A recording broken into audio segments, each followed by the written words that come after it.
오늘은 잠언 7장, 이 지혜를 굳게 지키고 또 파괴적인 유혹을 피하라는 그 내용에 대해 좀 더 깊이 들어가 보려고 합니다. 네, 시작부터가 아주 강렬해요. 내 아들아, 내 말을 지키며 내 계명을 간직하라. 네 눈동자처럼 지키라. 그렇죠. 심지어 지혜를 내 누이, 명철을 내 친족처럼 여기라고까지 하잖아요.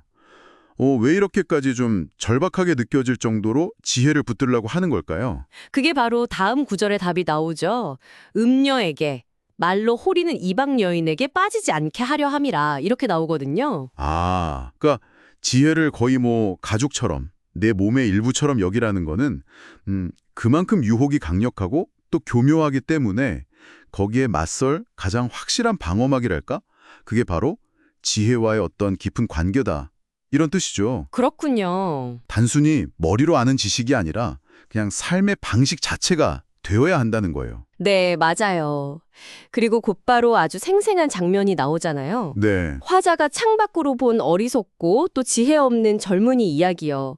근데 하필이면 시간이 저물 때, 황혼 때, 깊은 밤, 흑암 중이고 음녀의 집 쪽으로 향하고 있단 말이죠. 네. 이 시간과 장소, 이게 좀 의미심장하게 들리는데요.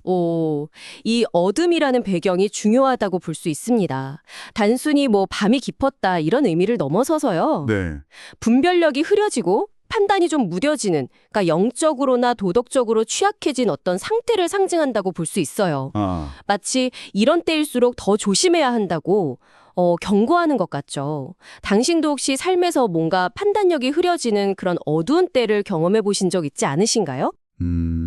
누구나 그런 순간은 있겠죠.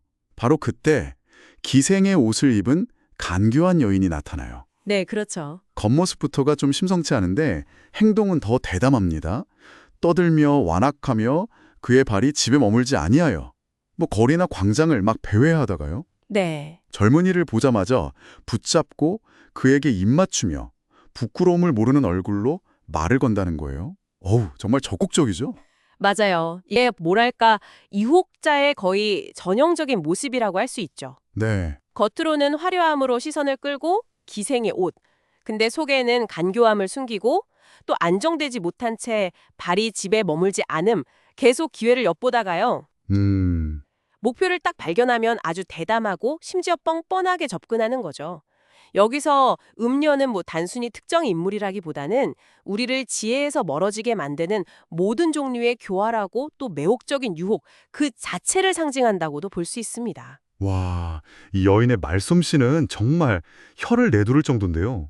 그렇죠. 교묘하죠. 내가 화복제를 드려 서원을 오늘 갚았노라. 이러면서 약간 경건한 척하고 또 너를 만나려고 찾다가 너를 만났다 이러면서 운명적인 만남처럼 포장을 해요. 네, 맞아요. 침실은 막 이국적인 장식, 향료, 모략과 침향과 계피 이런 걸로 꾸몄다고 막 유혹하고 결정적으로 남편이 멀리 떠나서 보름 후에나 돌아온다 이러면서 안전하다는 거짓 정보까지 흘리잖아요. 그렇죠. 와, 진짜 치밀하게 계산된 유혹 아닌가요, 이거? 그야말로 유혹의 종합선물 세트 같은 거죠. 네. 종교적인 위선부터 시작해서 감언이설, 관능적인 호소, 거기다 거짓 안전보장까지 이 판단력을 마비시키는 거의 모든 수단을 동원하는 겁니다. 네. 특히 말로 호린다, 입술에 호리는 말, 이런 표현이 반복되는데 이게 핵심이에요. 그럴듯한 말, 아주 달콤한 속삭임이 이성의 방어벽을 얼마나 쉽게 무너뜨릴 수 있는지 그걸 아주 잘 보여주는 거죠. 어떻게 보면 요즘에 아주 정교한 사기 수법들하고도 그 패턴이 놀랍도록 유사하다고 할 수 있어요. 듣고 보니 그러네요. 결국 이 젊은이는 속수무책으로 넘어가 버립니다. 네. 그 모습이 소가 도살장으로 가는 것 같고 미련한 자가 쇠사슬에 매이러 가는 것 같다. 이렇게 묘사되는데 정말 비극적이에요. 자신에게 뭐가 닥칠지 전혀 예상을 못하는 거죠. 네. 이 비유들은 진짜 경고의 수위를 최고조로 끌어올리는 겁니다. 네. 단순한 실수가 아니라 이건 파멸이다.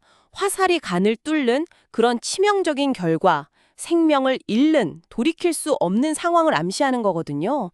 유혹의 끝이 얼마나 끔찍한지를 아주 강력하게 보여주면서 정신이 번쩍 들게 만드는 거죠. 그래서 마지막에 다시 한번 아주 간절한 권고가 나오는 거군요. 맞습니다. 아들들아, 내 말을 듣고 내 입의 말에 주의하라.